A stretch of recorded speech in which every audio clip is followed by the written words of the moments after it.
André, eu sou anestesista, faço parte da nossa clínica de anestesia clínica de Toquiacin, a mesma do professor Emerson, não sei se vocês já conhecem ele, ele foi aqui, fez o contato através do número de produto. Acho que tem mais uma aula no final de outubro que a gente vai apresentar também. Tá? Eu sou anestesista já há 23 anos, o professor Emerson foi meu R2. Eu desenvolvo minhas atividades profissionais aqui no Hospital das Clínicas, no Hospital Socorro e também no Hospital da Unimed Contorno. Tá? Se vocês precisarem, tiverem interesse, a gente tem um prazer em receber vocês hoje. Tá? Antes de começar, eu queria saber o seguinte: todos aqui vão ser anestesistas? Ou ainda não sabem? Não sabem. Eu decidi essa semana. Tá certo. Mas de qualquer forma, já parabenizo a vocês, porque a não ser que o currículo tenha mudado de água para o vinho, pelo que eu me lembre, não era uma coisa que era muito ensinada durante o processo de graduação. Eu tive a oportunidade no nono período de fazer alguma matéria optativa, em que eu frequentei o bloco cirúrgico aqui da HC do professor Josefino, que já faleceu. Foi aí que eu me interessei mais. Então, se vocês já estão interessados, já é uma coisa muito interessante, porque vocês perceberam que realmente essa formação precisa de alguma complementação.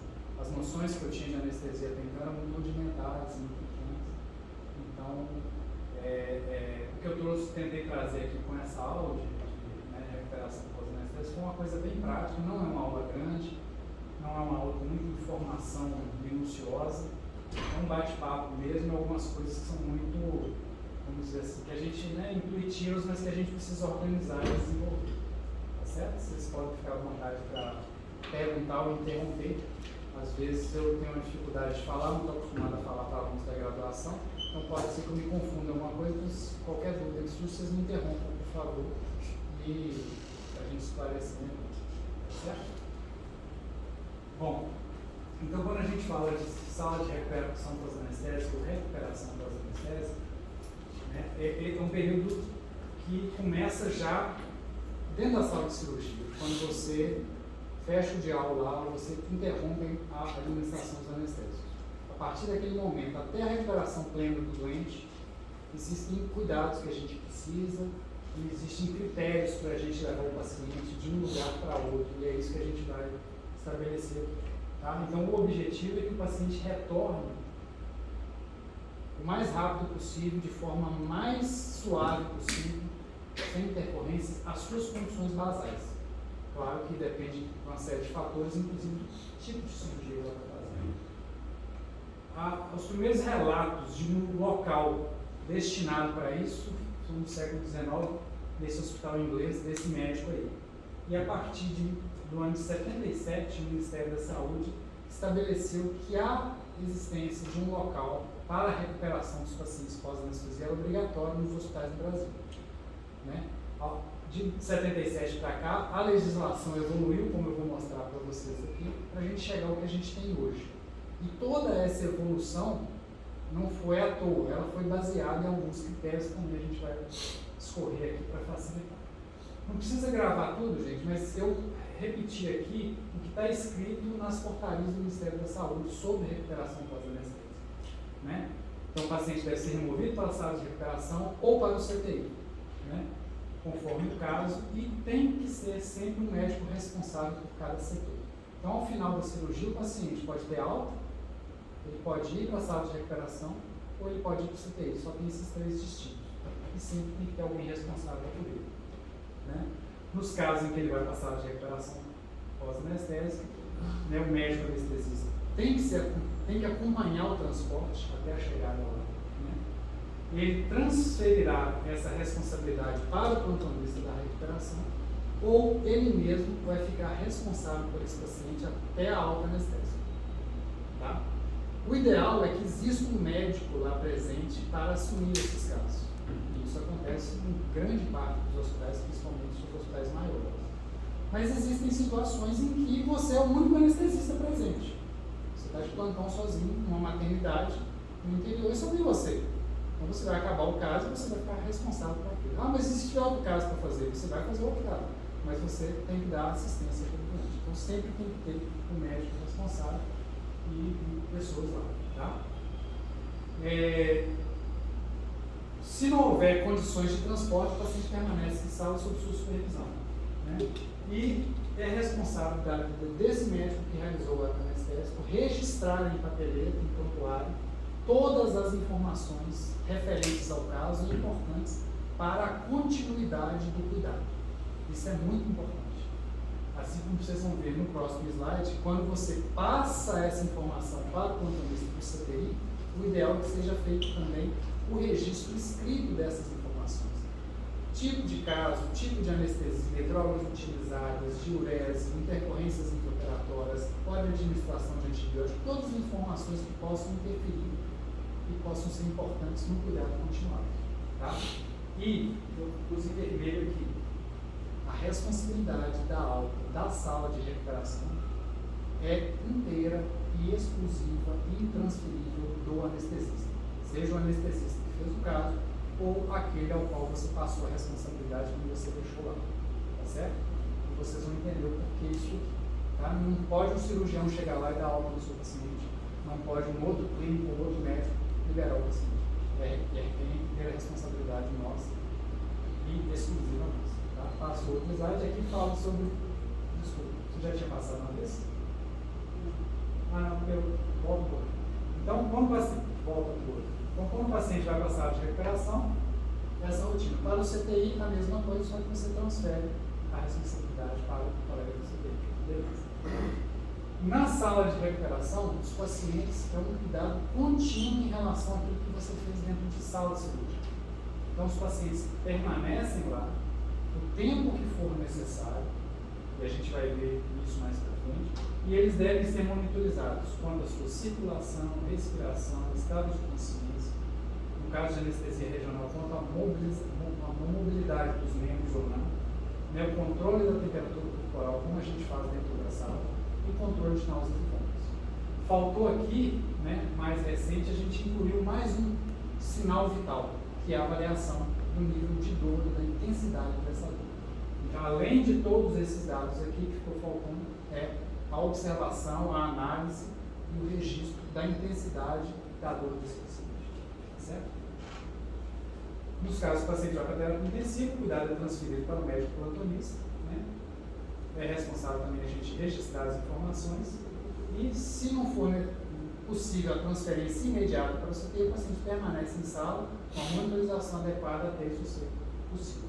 Tá? Como é que é organizada essa sala de recuperação? Então, a sala de recuperação, fundamentalmente, não é um local físico. Ela pode até ser um local físico também, mas ele é um conceito, né? Um conjunto de ideias sobre a recuperação gradativa do doente. Então, fundamentalmente, o local deve ser um local perto ou anexo ao centro cirúrgico ou dentro do centro cirúrgico, de portas amplas. Por que as portas amplas? Porque vai ter circulação de pessoas, de instrumentos, e tem que ser um local de fácil acesso. Nas intercorrências, muitas vezes a gente tem que agir rapidamente. Então não pode ser um local isolado, um local longe de onde você está, longe do centro cirúrgico. Tem que ser um local dentro ou anexo a ele. Tá? A recomendação brasileira é que, para um centro cirúrgico normal, para cada sala cirúrgica, né, 3 ou 4 salas cirúrgicas, você tem que ter pelo menos um leito de recuperação. Nos casos em que os hospitais realizam muitas cirurgias ambulatoriais, você inverte essa relação. Porque o turnover dos pacientes é maior, então você tem que ter mais salas de recuperação para menos salas cirúrgicas. Então aqui é para cada leito cirúrgico, para cada leito de recuperação, 2 ou 3 salas cirúrgicas. Nos casos de cirurgias ambulatoriais, por exemplo, se os lugares fazem muita endoscopia, colonoscopia, inverte essa relação. Tá? Então vai ser cada 2 ou 3 leitos de sala de recuperação para cada sala de procedimento. Vamos dizer assim. Porque a recuperação dos pacientes é mais rápida e você tem que liberar esse paciente de forma mais rápida do procedimento. Os procedimentos são mais curtos. Né? Em média, 9,5 metros para cada paciente, para cada leito. Tá certo? E os leitos, fundamentalmente, eles têm que ser macas que fazem proclive, fazem cefalodeclive, meshing de altura e tem que ter laterais dobráveis que vão proteger o paciente de queda. Tá? Fundamentalmente tem que ter janelas posteriores para você aproveitar a luminosidade do dia. E além disso, iluminação artificial, de preferência com focos. Se o paciente precisar ser submetido a uma intervenção, uma reintervenção cirúrgica de emergência, pode ser utilizado aqueles focos cirúrgicos para auxiliar nisso aí. Tá? Paredes de cor neutra para facilitar a visualização da coloração do doente, das mucosas e facilitar diagnósticos de hipoxemia. Piso fácil de limpar e não escorregadio. E nessa sala, ou próxima a ela, ou prontamente utilizadas, tem que ter uma série de medicações. Tá?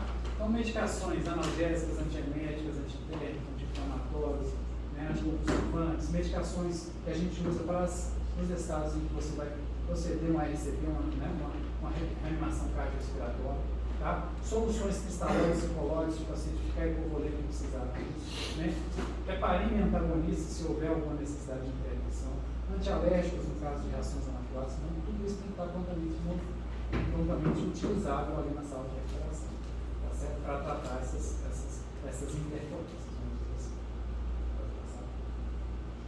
A monitorização, fundamentalmente os mesmos monitores básicos que a gente usa na sala de cirurgia. Perna invasiva, cardioscópio, termômetro e oxímetro de pulso.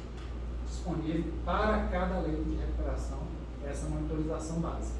Além disso, podem ser necessários outros monitores e outros instrumentos, como ventiladores mecânicos, capnógrafos, porque muitas vezes você vai ter que intervir no doente ali e ele vai ter que ficar em ventilação mecânica naquela localização mesmo até uma posterior transferência. Então, né, nebulizadores, capnógrafos, bombas de infusão, é claro, material para a manutenção, para o acesso à via aérea e, se for necessário, até monitores invasivos, no caso de hospitais que lidam com procedimentos de maior complexidade. Né? Equipamentos de emergência para receber, como eu falei, e cada marca um ponto de oxigênio, um ponto de vácuo para uma aspiração e ar comprimido também, além de vários pontos de energia elétrica e uma série de equipamentos que a gente vai precisar por aí. Tá certo? A maior parte dos profissionais da sala de recuperação não são médicos, são enfermeiros treinados para aquela situação. Como é num CTI, em que cada leito fica responsável, um auxiliar de enfermagem, um técnico de enfermagem, né, tem uma supervisão da enfermagem e tem um médico que está comandando aquela situação. Mas, desde 2017, a resolução do CFM recomenda, né, nas salas de recuperação maiores, nos hospitais, né, quaternários, que você mantenha um anestesista responsável pela sala, pelo menos um anestesista responsável pela sala de recuperação. É uma recomendação, ainda não é uma obrigação, tá? Mas é uma recomendação, não é uma recomendação forte. Então, se é um hospital quaternário, um hospital grande, com uma sala de recuperação grande, o ideal é que tenha um médico responsável por lá, tá certo? Isso pode parecer meio incoerente, né? Como é que você está falando de recuperação e às vezes vai chegar na sala e não ter uma pessoa responsável, você vai fazer outro caso. Né?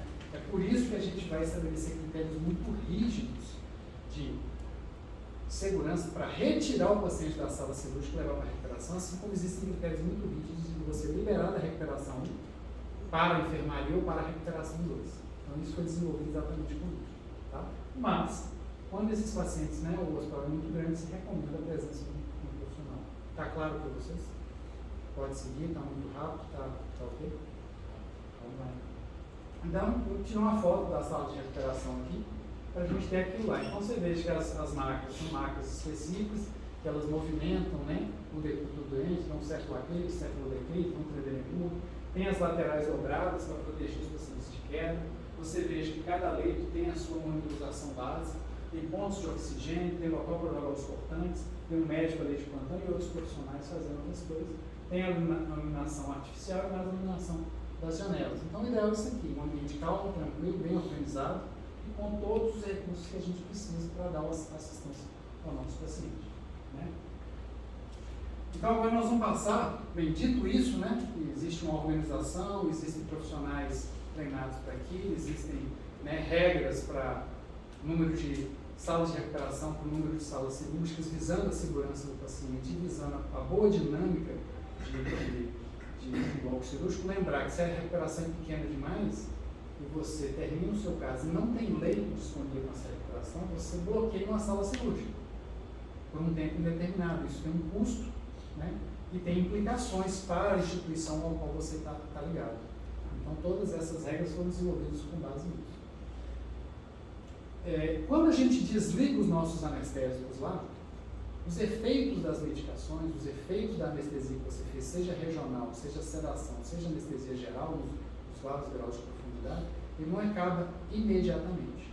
Então, existem estágios, existem critérios para você estabelecer o que você pode fazer com o seu doente. A hora de estudar, a hora de você observar, a hora que você pode fazer um transporte com segurança, a hora que você pode deixar o seu doente longe de você. Quando o doente está perto de você, é mais fácil você cuidar dele. Está ali. A sua atenção está voltada para aquele doente. Quando você deixa esse doente aos cuidados de outra pessoa, e você vai fazer uma outra atividade, seja anestesiar um outro paciente, ou seja, realizar alguma outra coisa, a sua atenção fica dividida. Então, para você deixar esse doente longe de você, você tem que ter uma segurança muito grande para fazer isso. Então, estágio 1 é o despertar da anestesia. Vamos falar que nós estamos fazendo uma anestesia geral. Você conduziu uma anestesia geral, o cirurgião acabou, fez o curativo, você vai despertar o seu doente. Então, essa fase 1 de recuperação é a primeira, né? Ela acontece ainda na sala cirúrgica. E como é que você sabe que você pode tirar? Né? Você vai lá, desligou, o paciente, né, deu alguns sinais, você estudou o seu doente, como é que você sabe que é seguro você tirar ele da sala e levar ele para a sala de recuperação no transporte? Então, ele vai preencher alguns critérios aqui. Então, o paciente acordado, respondeu ao comando simples. Exemplo, aperta a minha mão, abra os seus olhos, põe a língua para fora, mexe o braço. Comando simples, coisa simples ele entender. Né? Está estubado, fala o seu nome. Né? Obviamente, o doente tem que estar estável. Não pode ter uma alteração de hipoxemia ou uma alteração hemodinâmica, está hipotenso demais, está bradicárdico demais, está taquicárdico. Né? Está acontecendo alguma coisa que tem que ficar perto de você até que você saia. Né? Esse paciente tem que ser capaz de manter a via aérea substruída. Se você está precisando puxar o queixo, puxar a língua, usar um dispositivo supraglótico como uma câmara de Guedel, não está na hora nenhuma de você deixar seu doente longe de você. Então, você estudou seu doente, ele atendeu os seus comandos, tirou tudo, está estável hemodinamicamente. O nível de pressão que ele chegou, um pouco abaixo, um pouco acima disso. Né? Está respirando numa frequência e num padrão respiratório legal. Mantenha a via aérea perto assim tudo. E respire sem dificuldade, sem ruído, sem maiores instabilidades. Você pousa um catéter de O2 lá, baixo fluxo de oxigênio, 2 litros, e está mantendo uma saturação boa. Acima de 94%. Tem litros que falam 92%, mas a maioria deles falam 94%. Com ou sem oxigênio, ele pode estar com oxigênio suplementar, mas ele mantém uma oxigenação de hemoglobina boa. Tá? E ele não está sangrando, né? Ele não está com uma pápula ou reação alérgica, ele, né, não está com uma dor excessiva e tudo mais. Então o doente acordou, foi estubado. Tem esses critérios aqui, está saturando bem, está estável hemodinamicamente, com um padrão respiratório bom, atendeu seus comandos, esse doente pode ser retirado da sala cirúrgica para ir para a sala de recuperação, que está, como a gente viu, um local de portas amplas, tem profissionais, e que é anexo ao bloco cirúrgico, mas não é dentro da sala cirúrgica. Como que essas regras vão mudar para o paciente que está instável no pré-operatório? Um paciente de CTI, ou um paciente de trauma que chega em onda? Aí nós estamos falando do pré-operatório. Né? Esses pacientes vão chegar em situações dramáticas, às vezes, situações difíceis, vão ser operados, e eles não vêm para cá, para a sala de recuperação. Certamente eles vão ser encaminhados após o final da cirurgia diretamente para a unidade de terapia intensiva. Como a gente viu naqueles slides iniciais, se não houver vaga disponível no CTI, ou não está prontamente disponível, ainda tem um doente lá que não recebeu alta ainda, mas que vai receber alta. Esse doente instável, esse doente usando aminas vasoativas, esse doente que teve intercorrências cirúrgicas, que você não consegue estubar, ou que você conseguiu estubar, mas que ele pode sangrar, pode precisar de uma assistência maior, ele deve ser encaminhado diretamente para o CTI sob sua supervisão. Daí esse encaminhamento ele é imediato, senão... O ideal é que ele saia de lá e não passe pela recuperação, ele vai direto para o CTI. Se ele não pode ser imediatamente encaminhado ao CTI, por essas questões que eu falei, ele vai ficar com você na sala cirúrgica. E assim que puder...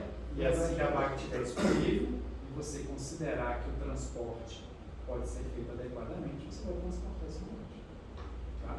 Então, como eu falei, o destino do doente pode ser, ou ele acaba o procedimento em ambulatório e vai para casa, ou ele está estável, bem, e pode ir para a sala de recuperação, ou ele tem que ser encaminhado para a unidade de terapia intensiva com um local equivalente. Tá certo? Se ele não pode, fica sob sua supervisão de preferência na sala cirúrgica. Tá certo? Ficou claro isso para vocês? Tá certo? Deixa eu ver se eu falei utilizado aí. Então, ficou claro aqui, né? Os critérios para você tirar o doente da sala e levar para a sala de recuperação. Nos doentes instáveis, nos doentes graves, nos doentes utilizando aminos vasoativos, drogas vasodilatadoras, uma série de coisas, nos doentes intubados, eles não devem vir para a sala de recuperação pós-anestésia. Podem até vir. Vamos supor que seja uma sala de recuperação anestésica com um médico plantonista específico de lá, com enfermagem bem treinada e tudo mais, ele pode fazer um pós-operatório em vez de você ter que fazer lá, mas não é a realidade da maioria dos locais. Então você vai levar para lá doentes, estáveis, bens, né? Ok? Tá certo? Aí, nós saindo da sala de cirurgia, você pôs o catéter de O2, acompanhou o seu doente até a sala de recuperação pós-anestésia. Chegou lá, a primeira coisa a fazer é você remonitorizar o seu doente. Você coloca o cinto de pulso, o ECG, o aparelho de pressão, e ou você passa o caso para o médico plantonista lá, ou orienta a enfermagem sobre os cuidados que você vai fazer. Porque aquele paciente disse, foi anestesia geral, foi anestesia regional, eu fiz tal analgésico, eu fiz isso, fiz aquilo, tal, isso aqui. Beleza. Então o doente vai permanecer, o estágio 2 é chamada recuperação precoce. O doente já pode sair da sala cirúrgica, mas ele ainda precisa ficar próximo a você no bloco cirúrgico. Ele ainda não tem condições de ter uma alta anestesia. Não tem condições ainda de ir para a enfermaria. E quando que eu posso liberar esse doente para ficar distante de mim, para ele ir para outro andar? Na enfermaria, quarto. Ou para ele ser encaminhado para casa, por exemplo, no caso de um procedimento ambulatorial, uma endoscopia, por exemplo.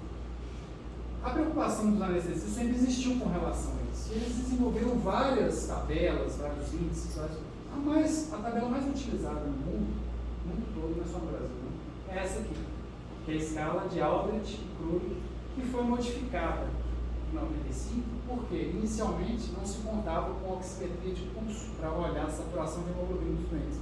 Então eles observavam a coloração da pele. Se a pele estava rosa, se as mucosas estavam rosas, se a pele estava cianótica.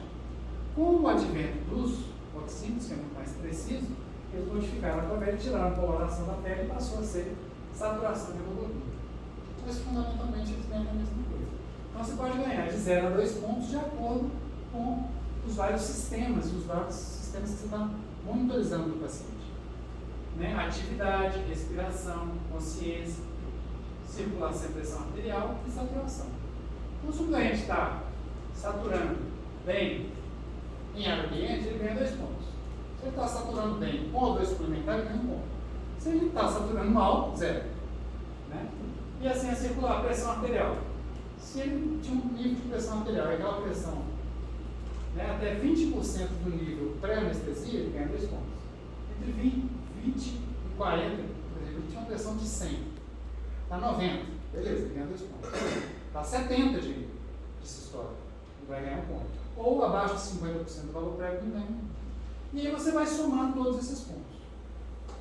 Então, o mínimo que o paciente recebe é 0 e o máximo é 10. Para você liberar da sala de recuperação, inicialmente eles pediam pelo menos 9 pontos. Então, o doente podia perder 1 ponto. Entendeu? Às vezes ele ainda não está com a mobilização completa dos membros. Você fez uma hack, ele já notou que ele começou a mexer as pernas, mas não está com aquela força muscular ainda. Ele pediu um ponto para considerar que ele já estava com condições de liberar. Mas o ideal é que ele esteja 10 e 10. Tá certo? Ou, pelo menos, o prévio que ele tinha, porque às vezes é um doente neurológico. Né? Ele não mexe os segmentos, ele já teve um AVC. Então você não pode considerar que ele mexe os 4 segmentos, porque ele já não mexia antes, mas ele retornou à condição basal dele. Então essa escala é muito importante. Tá? E o doente vai permanecer na sala de recuperação um tempo suficiente para ele adquirir os 10 pontos dele. Isso pode ser 15 minutos, meia hora. Antigamente, se existia uma recomendação de você deixar pelo menos um doente 60 minutos lá. Mas isso não se mostrou benéfico. Não se mostrou que os doentes complicam menos ou que eles têm menos intercorrências. E, na realidade, você atrasa uma dinâmica de bloco cirúrgico de salas, não sei o quê. Então, não tinha vantagem nisso. Então, hoje, a recomendação é que o doente fique lá o tempo suficiente para ele satisfazer esses critérios dele. Então, ele chegou lá. Quando ele chegou lá, a enfermeira avaliou e anotou. Ele chegou com uma escala de alto cirúrgico de 8. Ele ainda tinha recebeu O2 suplementar, mas ele estava consciente, ele mexeu os membros e tudo. E aí, meia hora depois, ele tirou o oxigênio e está saturando bem. Então, ele foi para 10. Ela já pode comunicar com você e falou: doutor, o paciente já está com condições de ser liberado. Você refaz a escala toda, vê, confirma tudo ali. Se ele adquiriu 10, você tem condições de liberar. Aí o doente pode ter 2 destinos. Quando se trata de caso ambulatorial, ele poderia ir para a sala de recuperação 2, que é um ambiente pré-alta, vamos dizer assim. Aí lá ele troca de roupa, lá ele bebe uma água, ele pode fazer um xixi, por exemplo, para preparar para ir para casa. Ou da sala de recuperação ele pode ir para a unidade de internação, para a enfermaria, para o apartamento, quando ele atinge esses critérios. Ficou claro isso para vocês? Tá. Agora eu vou, para a gente entender melhor o porquê disso aqui, ele fica parecendo assim, criou isso aí, é difícil de decorar. Passa um outro aqui. Por que é importante o doente adquirir todas aquelas situações ali? Eu não estou fazendo nenhuma apologia religiosa, mas é só para a gente entender. O que é anestesia? Você tem condição de responder para mim? O que você faz fundamentalmente quando você anestesia alguém? Garante que a pessoa sobreviva à cirurgia. Sim. Como? É isso mesmo. Você garante que a pessoa sobreviva à anestesia. Qual que é o seu sistema que te protege quando você não está prestando atenção? Sistema nervoso autônomo. Então, um dos componentes fundamentais de qualquer anestesia, vou citar 4 aqui, né? Então, qualquer anestesia, ela tem 4 componentes principais, alguns essenciais e outros muito desejáveis. É desejável que o paciente durma? É fundamental? Não, mas é desejável? Você gostaria de dormir, né? Mas, numa anestesia geral, o paciente sempre dorme? É o que se espera, né? Não é uma anestesia regional, não. Mas é desejável. Então, hipnose. Correto? Toda anestesia você tem que tirar a dor do doente? Tem. Não pode sentir dor. Então, analgesia é fundamental. Então, hipnose, analgesia. Relaxamento muscular é fundamental? Para determinados casos, às vezes nem tanto. Em alguns casos, sim, cirurgias videolaparoscópicas, cirurgias robóticas, você tem que ter um relaxamento pleno do doente. Então, é uma coisa muito desejável, mas não para todos os casos, mas é uma coisa muito. E qual é uma coisa fundamental que você falou aí? Você tem que manter o cara vivo e ele tem que sobreviver na cirurgia.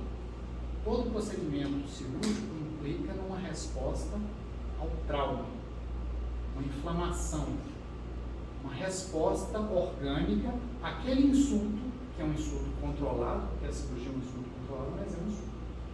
Então, quando você não está prestando atenção, vocês estão aqui sentados olhando para mim, mas sua bexiga está enchendo de urina, né? Você está respirando numa frequência ok, sua pressão arterial está ok, seus batimentos cardíacos estão ok. Se por um acaso entrar um maluco ali e ameaçar a gente, alguma coisa vai ser desencadeada no nosso sistema nervoso autônomo que não vai nos preparar ou para brigar com esse cara ou para pular pelaquela janela ali, né? A gente precisa reagir a esse estresse. Cirurgia é a mesma coisa. Só que nós, anestesistas, para o paciente não morrer disso, a gente usa técnicas, drogas, medicações que vão controlar a atividade do sistema nervoso autônomo de forma que, quando o paciente receber o insulto, receber a agressão cirúrgica, ele não morra daquilo. Ele não sinta uma dor excessiva, não libere catecolamina demais, que faça ele infartar, ele tem um AVC, ou ele morrer da resposta inflamatória que ele tem. Então, um dos componentes mais importantes de qualquer técnica anestésica, e uma anestesia bem feita, implica necessariamente em bloqueio, controle dos reflexos autonômicos protetivos que a gente tem. Ao fazer isso, você está tirando toda a proteção do seu doente. Então, se o coração dele, por qualquer motivo, precisar bater mais rápido, o reflexo está bloqueado. Se ele tiver um sangramento e a pressão cair, a liberação de catecolamina vai ser bloqueada. Tudo isso vai estar bloqueado. O CO2 vai subir no sangue e o centro respiratório não vai responder com o aumento da frequência respiratória. O CO2 continua sendo produzido o tempo todo no corpo. Então, ao anestesiar um doente, você vai substituir o sistema nervoso autônomo dele. É por isso que a presença constante do anestesista do lado do doente é tão importante. E é por isso que os conceitos de estágio 1 de recuperação e estágio 2 de recuperação foram desenvolvidos ao longo do tempo. Porque à medida que o doente se afasta de você, é à medida que o sistema nervoso autônomo dele vai reassumindo essa função de vigia que você está exercendo. Entendeu, galera? Então não importa se é hack, se é bloqueio de nervo periférico, se é uma sedação leve, moderada ou grave, ou se é uma anestesia geral profunda. E esses reflexos vão ser inibidos mais ou menos. E se não tiver uma pessoa ali observando, avaliando e monitorizando o doente, a merda pode acontecer. E o doente morrer. Entenderam isso?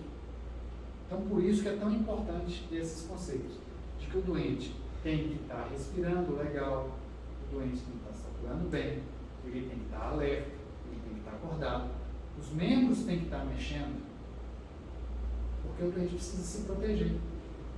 Né? Se ele não estiver mexendo o membro, e ele tiver vontade de fazer xixi e ele tentar levantar na enfermaria, ele vai cair, a perna vai estar fraca, vai bater a cabeça e acontecer. Ou você vai mandar ele para casa com o membro anestesiado e ele vai fazer um café e não vai sentir que ele encostou em alguma coisa quente e vai fazer. Então tudo isso é importante, porque a partir do momento que aquele paciente é seu, você passa a ser o anjo da guarda dele até o sistema nervoso autônomo dele ser capaz de fazer isso. E essa escala se mostrou eficaz em prever isso. Quando o doente atinge um número superior a 9 ou de preferência igual a 10, você tem certeza de que o sistema nervoso autônomo dele, que os reflexos protetores já estão funcionando adequadamente. Ok? Tá certo? Então o doente está na sala de recuperação. Atingiu 10 na escala de Alpers de Kruger, os protocolos internacionais e nacionais falam que você já está em condição de liberar esse doente para longe de você, para uma enfermaria, ou se preparar para ele receber algo nos casos de procedimentos ambulatoriais. Ok? Então isso aqui é o mais importante que eu queria passar para vocês. A lógica disso, o porquê disso. A anestesia é isso. Você passa a funcionar. Então, o cardiologista é o quê? O cardiologista é o cara do coração. O pneumologista é o cara do pulmão. O neurocirurgião é o cara do sistema nervoso central. E o anestesista é o quê? É o médico do sistema nervoso autônomo. Ok? Se vocês querem fazer anestesia, vocês vão ter que funcionar com o sistema nervoso autônomo dos seus doentes enquanto eles estão anestesiados. Beleza, tá? Então, beleza. Agora é recuperação intermediária. O doente já recebeu algo da sala de recuperação e foi para a enfermaria. Né? Ou, no caso de pacientes ambulatoriais, ele foi para a sala de recuperação 2. Então, é uma sala pré-aula. Aí ele vai tirar a roupa do bloco, vai colocar a própria roupa, vai fazer um xixi, vai tomar água, vai comer alguma coisa.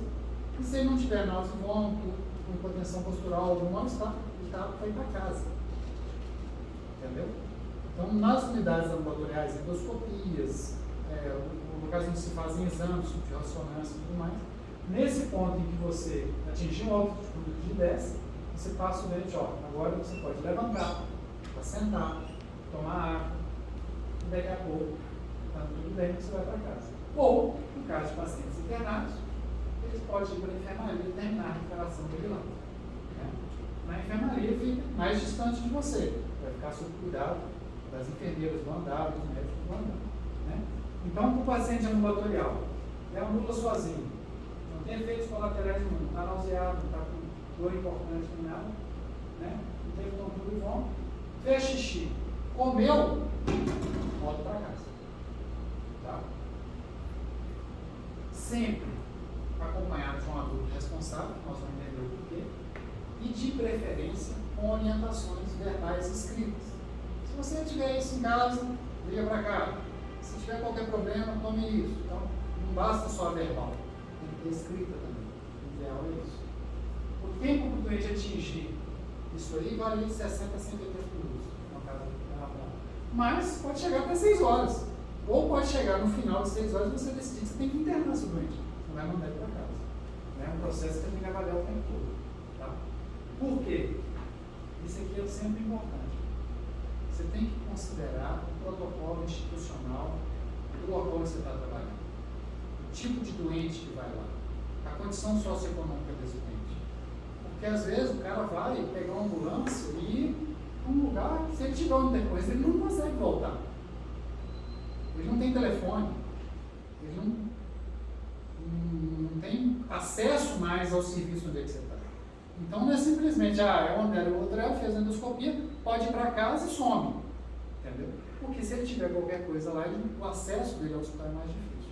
Então isso sempre tem que ser considerado, existe um protocolo institucional para liberar os seus doentes, né? Para não ter maiores problemas. Aqui no HC a gente tem problemas sérios com isso. Doentes vêm muito de outras cidades, vem com a ambulância da cidade. São crianças, às vezes, de baixo nível socioeconômico, que a mãe e o pai têm pouco entendimento do processo. Então a gente tem que pensar muito em fazer um procedimento nesses pacientes e liberá-los do ponto de vista ambulatorial, mesmo que seja um procedimento ambulatorial, né, de rotina em outros locais, por causa dessas questões socioeconômicas.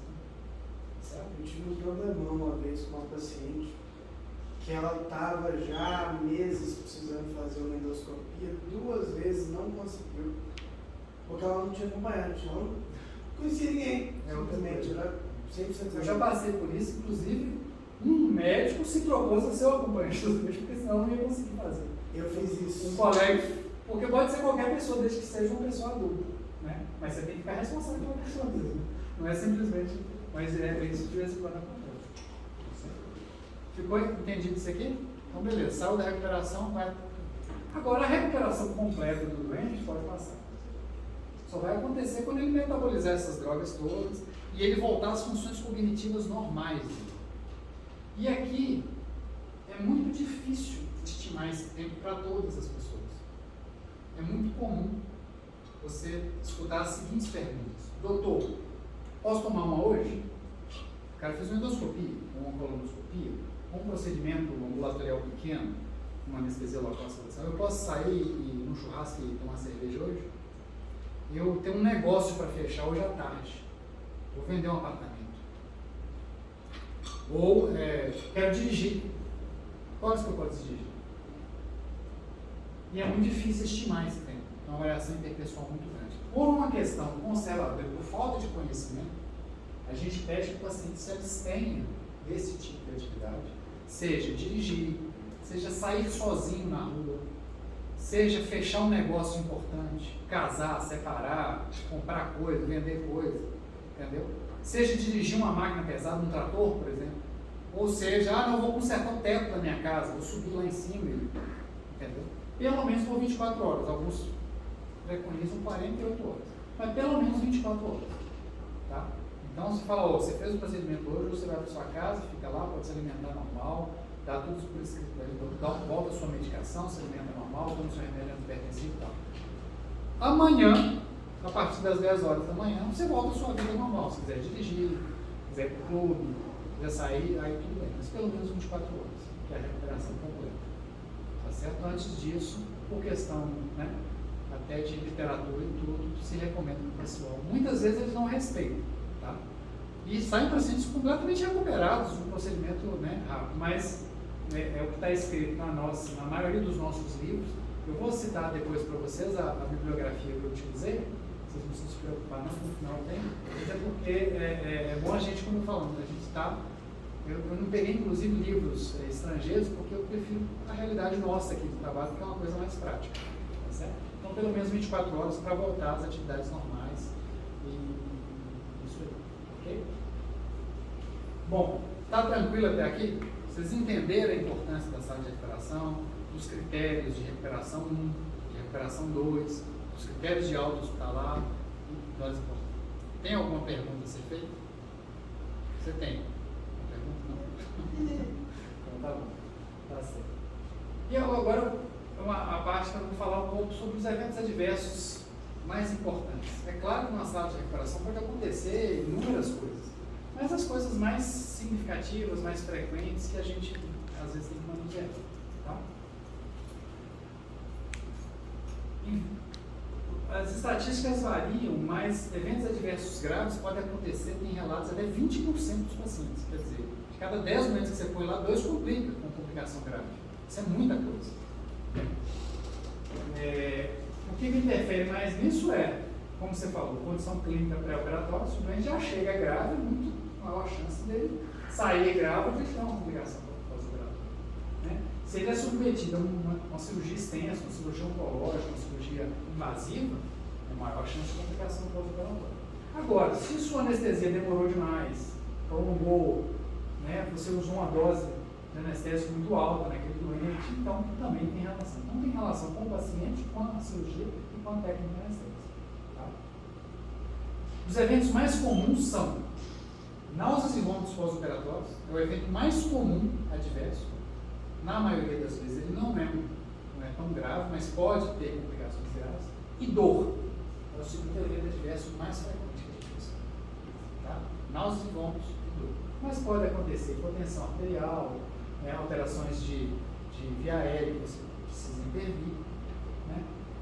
E sempre, vou repetir, observar e registrar a função respiratória, a frequência, padrão respiratório, oxigenação, pressão arterial, frequência cardíaca, ritmo cardíaco do chegou, função neuromuscular, quer dizer, se o doente está mexendo, qual é o grau de força muscular, o nível de consciência, como é que ele está acordado, se está agitado, se está deprimido, se ele está responsivo aos estímulos, se ele está desorientado, temperatura, pelo menos a cada 30 minutos, e observar também sangramentos pelo curativo, né, drenagem de secreções ou de sangue pelos drenos, o nível de dor dos doentes, náuseas e vômitos e débito urinário também. Tá? Vamos lá. Quais são os eventos mais comuns? Vamos começar aqui com os eventos adversos de via aérea e respiratória. Esses são os que mais me assustam. Tá? Como a gente viu, é náusea, vômito e dor. Mas o que mais me assusta muitas vezes são os eventos respiratórios, porque é muito rápido, a emergência acontece e a gente tem que atuar de forma muito assertiva. Tá? Isso aqui é muito frequente. Obstrução de via aérea superior. Todas as drogas, todos os sedativos, os anestésicos inalatórios que a gente utiliza, eles relaxam a musculatura faríngea. Né? A obesidade é cada vez mais frequente no nosso meio. Então os doentes têm muito apneia do sono, ou risco, ou fatores de risco para a apneia do sono. E você usa drogas que deprimem o sensório, que relaxam a musculatura. Então a obstrução faríngea, a queda de língua, é muito frequente no pós-operatório, é muito frequente após as sedações. Né? Além disso, você manipula a via aérea do doente, seja com dispositivos supraglóticos, como máscaras laríngeas, como tubos, ou intubações mesmo. E às vezes o doente saiu de uma IVAS recentemente, é uma criança que está com o narizinho, então ela pode ainda ter edema dessas regiões, edema de glote, edema de corda vocal e cursar com alterações importantes do seu. Tá? Além disso, o doente pode ter alterações pulmonares mesmo, né, das relações ventilação-perfusão e pulsar com hipoxemia, né, pode vomitar no pós-operatório, estar com o sensório deprimido, broncoaspirado, e ter edema pulmonar por excesso de volume que você deu, por alterações cardiovasculares, por crise hipertensiva, uma série de coisas. Tá? Então nós vamos discutir cada um desses aqui. Então vamos começar pela obstrução faríngea, que eu falei que é extremamente frequente. É a famosa queda de língua. O doente está deitado, o decúbito dorsal, está ainda sob efeito de hipnóticos, está sob efeito de opioides, tem ainda, o anestesista não foi cuidadoso, não estava monitorizando a função neuromuscular, não quis reverter o curário no final da cirurgia, porque achou que não precisava. Ele tem um efeito final ainda do curário, né?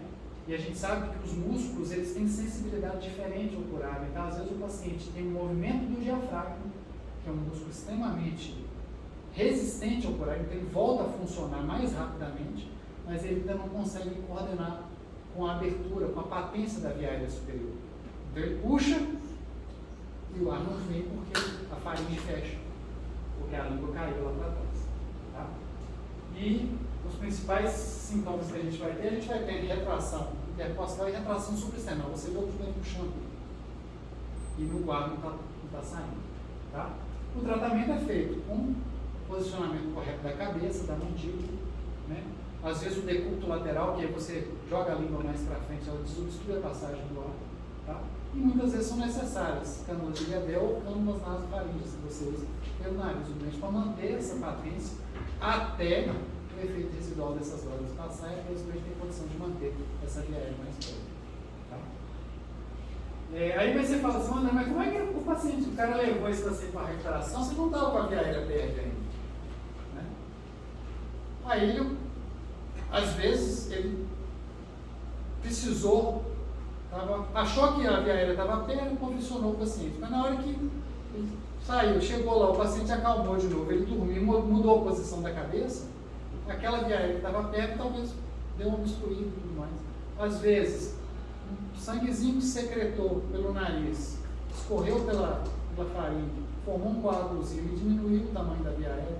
Às vezes inchou a boca, porque ele fez uma cirurgia de amígdala, por exemplo. Então a condição mudou daquela condição que o colega viu na sala. E aí precisa de reavaliar e tratar isso aí. Né? O edema laríngeo suioglótico é mais importante, às vezes, em crianças. Se vocês pensarem assim, o diâmetro de uma via aérea de criança é muito pequenininho.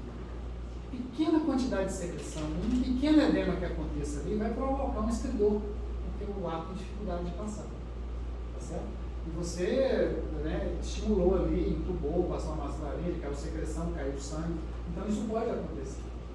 Esse pequeno edema você trata levantando o dorso do paciente para facilitar o retorno venoso e diminuir esse edema da região, e muitas vezes você tem que nebulizar a adrenalina. Então você põe a adrenalina naquele nebulizador que você usa salbutamol para a asa e põe a criança para que a adrenalina provoque uma vasoconstrição ali daquela região e melhore esse estridor e esse edema laranja. Agora, já vi casos em que você teve que reentubar o doente ou que você teve que degolar o doente, que é aquilo que tiramos com de urgência. Não é o mais frequente, mas é uma situação dramática que às vezes o edema forma, não melhora, a criança entra em hipoxemia ou o adulto entra em hipoxemia, você tem que cortar aqui embaixo para evitar a financiada disso. O laringoespasmo já é outro problema. Como eu falei, a anestesia a gente liga os reflexos. O laringoespasmo é um reflexo protetor. É aquele reflexo que você tem quando você engasga. Quando pinga alguma coisa que você está tomando, pinga lá na sua glote e você tem aquela sensação de que você vai tossir e espirrar tudo, e jogar tudo para fora. Né? Você fala, caiu lá no, o pessoal da roça fala, caiu lá no goto. E você, quando você anestesia a pessoa, você inibe isso. Mas no retorno da anestesia, né? Quando você vai estar acordando o paciente fazendo uma arraia, esse reflexo começa a voltar e às vezes ele não está bem coordenado ainda. E aí você estuba seu doente, goteja alguma secreção lá embaixo, a via aérea, a corda vocal fecha por algum tempo. Isso é extremamente complicado, porque se a corda vocal fecha por contração da musculatura laríngea, não passa ar nenhum. O doente às vezes faz força para sair e ele não consegue movimentar o ar, é extremamente angustiante a situação para ele, e leva às vezes a hipoxemia até situações mais graves. Tá? É mais comum, como eu falei, quando você faz uma intubação com uma anestesia superficial, mas não ainda tão superficial quando a gente está acordado, quando tem substâncias irritantes, às vezes o cirurgião otorrinolaringológico, eles jogam alguma coisa ali para lavar ou para irrita a via aérea, e quando você promove a aspiração do doente, já estubado, por exemplo, você já estubou, ele está com a secreçãozinha, ela se passa a câmera de novo para estubar ele lá, e manipula a uva, e aí o reflexo vem no paciente. Tá certo? Vamos passar mais para frente. Como é que você previne o laringoespasmo? Né? Que é essa alteração que eu te falando frequente, mas que ela às vezes é dramática. Acontece muito mais frequente em criança. Ela é mais frequente em criança que teve IVAs nas últimas 3 ou 4 semanas. Então, por isso que eles falam que você deve protelar um procedimento eletivo na criança até 4 semanas no IVAs. Tá certo? Então, você usar a lidocaína ou lá na via aérea, ou venosa mesmo, para inibir esse reflexo. A técnica do touch é você não ter pressa para acordar seu doente. Desligou o anestésico, espera, não fica puxando tudo, não estimula esse doente, deixa ele acordar espontaneamente, tenha paciência, então você não encosta nele. Na hora que ele acordar, reagiu, abriu os olhos, entendeu o seu comando, aí você tira. Então, extubação, acordar. Às vezes o doente tosse antes de acordar. E você afoitamente puxa o tubo achando que puxar o tubo ele vai tossir e ficar cantando. Ele vai parar de tossir, mas não vai respirar também. E vai, às vezes, fechar. Então, não estubar se o paciente está tossindo. E logo depois da crise de tosse, ele faz um período de apneia. Se você estubar nesses 2 momentos, existe uma chance maior de você ter laringoespasmo e a situação degringolou. Tá? Só existe o flavolorismo no momento da estubação. Existe uma técnica de estubação plano profundo. Que você recupera o drive do doente, mas ele não está acordado ainda. Você estuda o doente e dá assistência sob máscara até ele acordar. Não é a técnica que eu gosto de fazer. Eu não faço ela com segurança, eu acho que é mais arriscado. Eu prefiro sempre estudar acordado. Mas existem situações, como por exemplo cirurgias em que a câmara posterior do olho está aberta. Se o doente tossir, se o doente aumentar a pressão intraocular, ele vai perder o conteúdo do olho. Você tem que fazer isso aqui. Você tem que estudar ele no plano profundo, mas a chance de laringoespasmo é maior. Tá? Quando o paciente não está monitorizado, você não tem uma reversão completa do bloqueio, e o ideal é que você reverta completamente o seu bloqueio, então deixe completamente, né, a musculatura completamente coordenada, e na hora que você estudar, você faz uma discreta pressão positiva na bolsa para que ele enche o pulmão e quando você puxa o tubo, ele expulse o ar. E ele não faça assim, porque o risco de ele aspirar alguma coisa irritante, alguma secreção para a via aérea e provocar é maior. Entendeu isso aqui? Existe um ponto que era meio folclórico, assim, que é o chamado ponto do laringoespasmo. Então, se você estudou seu doente, estudou sua criança, e ele fez o laringoespasmo, você diagnosticou, existe um ponto aqui perto do globo da sua orelha, entre o seu processo mastoide e o posterior da mandíbula. Se vocês palparem e apertar, você vai ver que é extremamente doloroso. E se você apertar, você bloqueia esse reflexo. Então, quando você está com o laringoespasmo, você chama um colega, ele faz pressão, você mantém a pressão positiva na máscara, você dá uma pressão positiva na sua máscara, para aquela pressão tentar vencer a corda vocal fechada, e você pede para um colega apertar nesse ponto, apertar forte, para tentar bloquear esse reflexo eficaz, que é o chamado ponto do laringoespasmo. Se isso não for suficiente, você usa succinilcolina, que é um bloqueador neuromuscular, que vai relaxar a corda vocal, que é uma musculatura estriada, efeito venoso, numa dosagem pequena. Aí ela relaxa, você ventila e espera o efeito dela passar. Tá certo? Já vi sendo feito, graças a Deus, poucas vezes. Eu faço pouca anestesia pediátrica. Os colegas que fazem muita anestesia pediátrica estão mais sujeitos a isso, porque, como eu falei, o diâmetro da via é muito pequeno. Pequenas alterações ali são suficientes para provocar uma repercussão bem maior do que um adulto, que a traqueia é do estudo do dedo, assim, passa mais com mais facilidade. Tá? Entenderam o laringoespasmo aí? Tá? Vocês vão ver, às vezes, o pessoal correndo no bloco cirúrgico, dizendo, me ajuda aqui e tal. Normalmente, quando está anestesiando uma criança, é porque teve um laringoespasmo ou alguma coisa assim. se você pensar bem, uma criança é até normal ela até ter, acho que 1 ou 2 IVAs por mês, até os 3 anos de idade.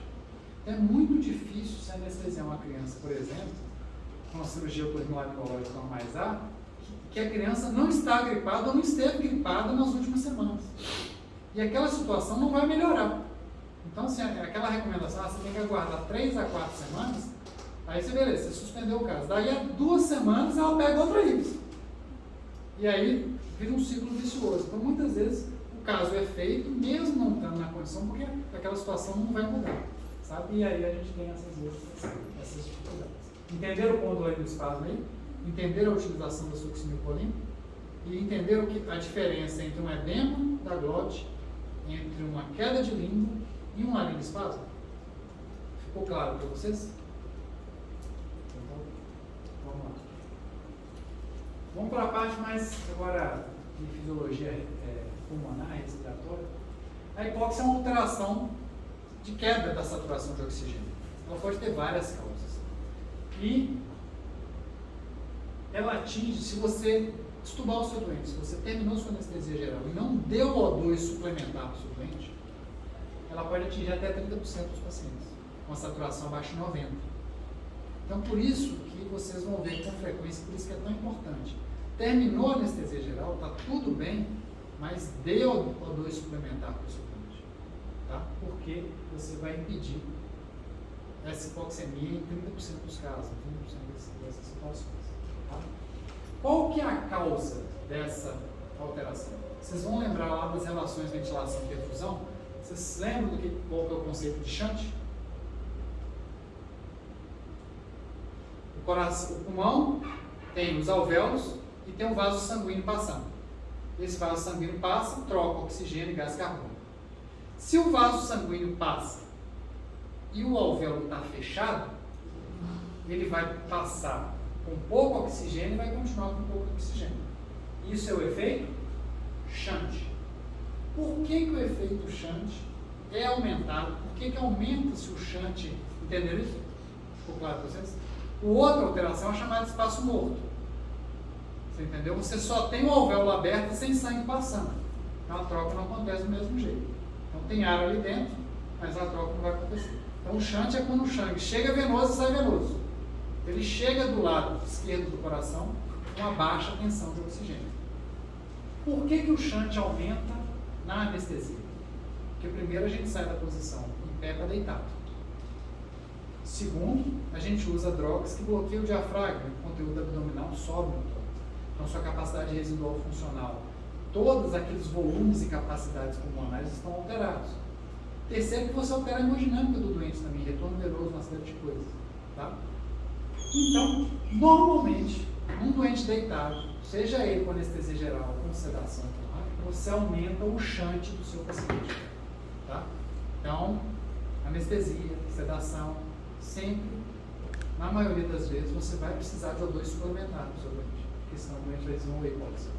Na sala de recuperação é a mesma coisa, é um contínuo daquela atividade. Então, o doente continua deitado, às vezes ele é um doente obeso, às vezes ele é um doente tabagista, tem uma hipersecreção pulmonar, às vezes ele é um doente mais idoso, que já tem um pulmão alterado, uma doença pulmonar obstrutiva crônica, uma asma, né? E às vezes sua anestesia não acabou por completo ainda, né?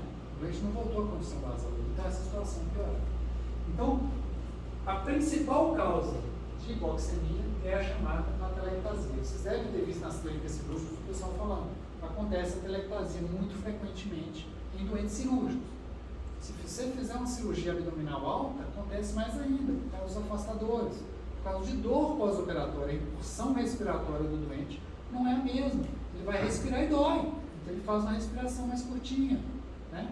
Ele fica numa posição sempre parado, porque se ele mexer, dói. E com isso, você tem a atelectasia com muitos doentes. Tá?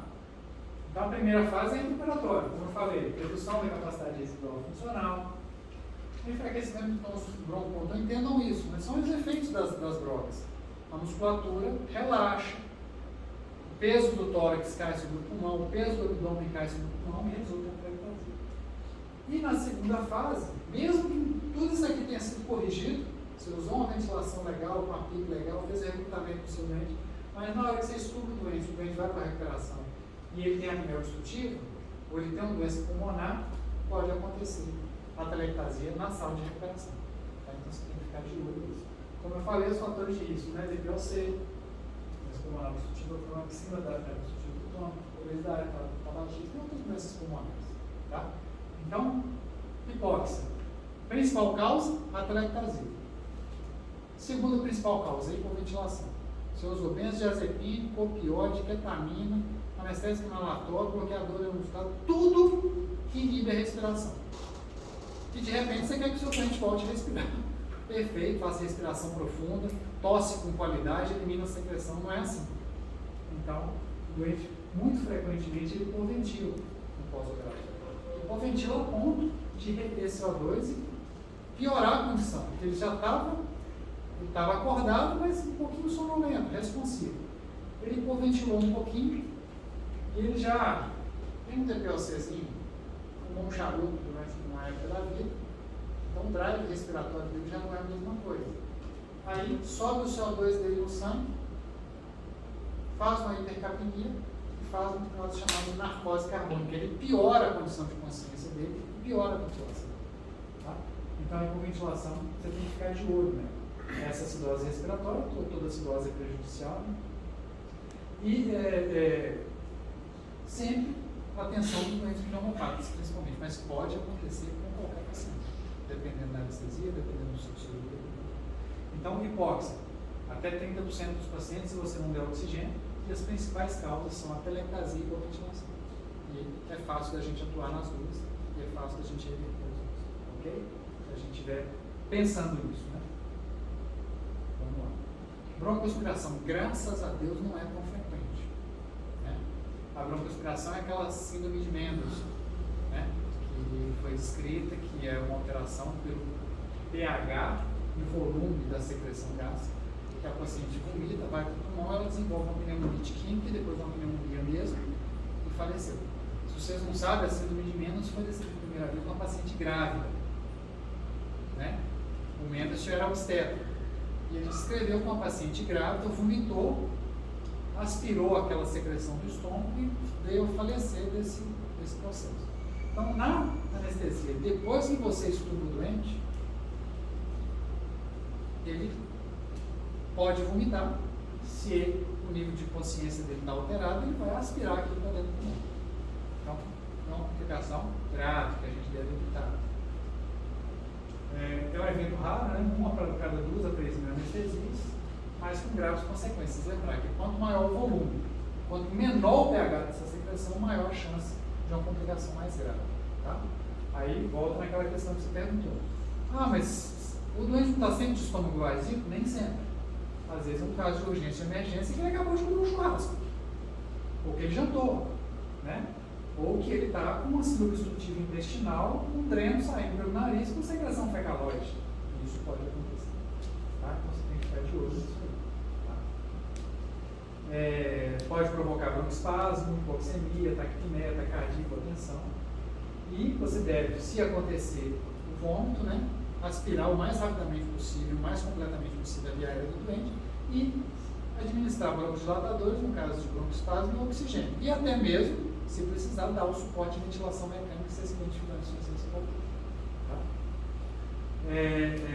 Os doentes mais acontecem são doentes que já têm estômago cheio, doentes submetidos a cirurgias de urgência e emergência, doentes que vomitam no pós-operatório, doentes que estão com estado de consciência autorética ou doença neurológica e pacientes graves, que têm atraso no esvaziamento gástrico devido às próprias alterações hormonais da gravidez e tem tendência a ter um pH mais ácido e um volume maior. Ok? Existe algum tratamento específico ou tratamento é só suportivo? Não, o tratamento é só suportivo. Não tem indicação de você fazer antibiótico profilático, não tem indicação de você lavar a via aérea, porque antigamente você achava que o doente broncoaspirou, você fazia uma broncoscopia no cara e lavava o pulmão dele. Mostrou-se que isso é pior. Na realidade, você tem que observar, aspirar o máximo possível, né, e dar o suporte adequado para ele. Se ele vier fazer uma pneumonia, você vai tratar. Se ele fizer um SARA, você vai dar a ventilação mecânica para tratar ele. Não tem nenhum tratamento específico, não. Nenhuma prevenção assim. Ah, broncoaspirou, vou fazer isso, vai impedir a evolução da doença. Não, infelizmente. Não, posso dar corticoide? Não. Posso dar antibiótico? Não. Edema pulmonar. No estado de urgência e emergência, tem como você fazer alguma coisa para evitar? Tipo, no caso, se tiver cheio, você não sabe se tá. Tem. Né? Então vamos lá. Urgência e emergência, quando a gente chegou com obstrução intestinal com sono. Você vai deixar a sonda ou tirar a sonda? Você fala que você não deve tirar a sonda. Porque a sonda já está lá, você já deixou o esfíncter esofágico inferior pérvio com a sonda. E se você tirar ali, você vai piorar isso. Tá? Você deve aspirar esse conteúdo o máximo possível para tentar diminuir aquilo lá. E aí a técnica de intubação tem que ser feita pelo anestesista mais experiente e é a intubação em sequência rápida. Então você vai usar um curar extremamente rápido, né? Não vai ventilar o doente de jeito nenhum e vai fazer uma anestesia geral profunda. Porque se você fizer uma anestesia superficial e ele tiver o reflexo de vômito, aí você está perdido. Ele vai encher a boca de vômito e aí você vai ter problema. Então, a anestesia bem feita, com a indução na sequência correta, esperando o tempo de ação das drogas, com o relaxamento muscular perfeito e com um curar de ação ultra-rápido. Mesmo assim ele vomitou. Aí você aspira o máximo possível e intuba. Não consegui intubar. E aí? O que você acha que a gente faz? Ventila, sob máscara, correndo o risco dele aspirar, mas pelo menos. Então são situações assim, tentei, vomitou, beleza, aspirei, passei, fiz a laringoscopia direto. Não é facilmente intubar, não consegui intubar. Você vai deixar o dente parar por hipótese? Não, você ventila. Mas vai aspirar. Não consegui intubar, você tem que sair daquela situação. Então, assim, não é uma situação fácil de definir isso para você, ainda mais, né, com a pouca experiência de você. Mas tem alguns recursos que a gente fala. Aquela manobra que você faz de série é controvérsia. Tem lugares que falam para você fazer, mas a maioria deles fala que você dificulta a laringoscopia e que você não protege contra a regurgitação. Sabe? E o André, particularmente, gosto da manobra de série. Normalmente eu faço com um colega, parceiro, assim, então. Mas, se vocês forem ler no livro, a maioria deles fala que dificulta mais a técnica de endoscopia e não previne o risco de complicação. Certo? Mas aí são situações distintas, tá? Você tem que ver o que você tem. Beleza, fiz a endoscopia, entubei, beleza. Depois que eu entubei, se foi um balonês, ele pode vomitar. Aí já não vai mais para o pulmão. Mas vomitou antes, você aspira, bem aspirado, intuba. Não conseguiu intubar, a saturação está caindo, está uma situação de emergência. Ventila o doente. Não consegui ventilar, o intubo não ventila, aí você passa para a PA cirúrgica. É uma sequência de. Isso é dramático, tá? Não é tão fácil assim que eu estou falando, não. Mas é isso que a gente faz. Tá? Mas isso aqui é no pós, né? Depois que você estubou o doente, ele está lá na recuperação, ele pode vomitar e aspirar. Né? O reflexo dele pode, de tosse ou de proteção dele, pode não estar ainda totalmente recuperado. Aí você tem essas situações. O edema pulmonar pode acontecer na sala de recuperação, por exemplo? Pode. Cardiogênico, a gente pode infartar, não cardiogênico, você simplesmente correu afoito lá na tentativa de tratar aquela hipotensão do doente, você correu um volume demais. Ou o que a gente vê às vezes, né? Uma criança pequena, gente, você imagina, você toma um gel com ela. Se você bobear, corre um soro inteiro, no mínimo desse tamanho. Ainda mais quando tem muita gente na sala, o cara abre para fazer uma medicação e esquece de fechar. Pode acontecer. Você encharcou o pulmãozinho daquele. É a mesma coisa pulmonar não cardiogênico, né? O doente chegou grave, você correu volume pra caramba, correu coloide, correu até demais. É a mesma coisa pulmonar.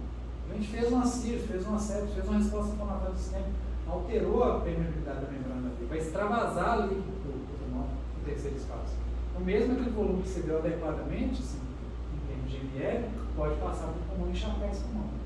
E mais relacionado à anestesia é esse aqui, ó, unicamente relacionado, que é a pressão negativa, que é aquilo que eu falei com vocês. O diafragma já está contraindo, a musculatura acessória respiratória já está boa, mas o doente ainda está com a faringe bloqueada, porque a musculatura faríngea é muito mais sensível ao curado.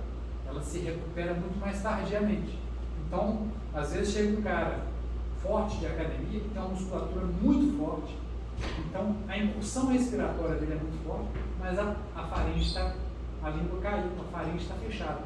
E aí ele faz uma força muito grande para inspirar, porque ele está angustiado de querer respirar, e faz uma pressão negativa dentro do tórax, inchar o pulmão, pressão negativa. Vou chamar de edema exvaco. Nós vamos falar disso mais. Então, suplementação de O2, né, pressão positiva das vias aéreas, vasodilatadores, inflação mecânica, dependendo do quadro que você diagnosticou. Tá? Vamos lá. Bom, então volta lá que eu achei que não tinha mais um. Então, assim, esse ex-vácuo a gente trata principalmente com pressão positiva na via aérea, espera aquele líquido que você puxou para dentro do alvéolo com aquela pressão negativa, escorrer. Aí você faz um diuréticozinho com um bem de cabeceira elevado, a evolução é benigna, é boa. Tá? Agora, vendendo com uma cardiogênica. Qual a causa? O doente infartou, ele já tinha um ICC, ele fez um infarto com complicação mecânica, rompeu uma válvula, aí vai depender de uma série de coisas. Tá? E o não cardiogênico, em geral, é um caso grave também, porque faz parte de uma síndrome de resposta inflamatória sistêmica, que é mais difícil de tratar. Ficou claro aqui, galera? Beleza? A complicação cardiovascular, as mais frequentes que a gente vai ver, hipertensão e hipotensão arterial. Muito frequente no pós-operatório. Né? Hipotensão arterial é definida como uma queda de 20% da pressão inicial. Tá? Não é uma ocorrência frequente, pode ocorrer por hipovolemia, pode, sangramento, perda do terceiro espaço, jejum prolongado, reposição volêmica inadequada que você fez, você achou que estava fazendo o suficiente, mas não estava. Tá? Ou uma redução da resistência vascular sistêmica. Por exemplo, anafilaxia, resposta inflamatória, sepse, febre, uma série de coisas. Né? Reação transfusional. E aí você tem aquele de potência. O tratamento, repor volume, repor sangue se necessário, e se não for suficiente, o uso de vasopressores, dessas amazaminas, adrenalina, noradrenalina, glutamina, o que você precisar. Hipertensão arterial também é definida como alteração de 20% acima do que o paciente chegou. É mais comum no doente previamente hipertenso, é mais comum no doente submetido a cirurgia vascular, bypass, cirurgias endovasculares, tipo estente de aorta, estente de artéria renal, essas coisas. Mais comum no doente de cirurgias de cabeça e pescoço, pelo fato de interferir aqui com o bulbo carotídeo e tudo mais, é uma cirurgia mais reflexogênica. E nos pacientes neurocirúrgicos pelo mesmo motivo. Tá? Pode complicar com sangramento do sítio cirúrgico, pode complicar com infarto, com edema de pulmão, com AVC, com arritmia cardíaca. Aqui o tratamento é mais parcimonioso, a hipotensão a gente tem que ser mais vigoroso para tratar.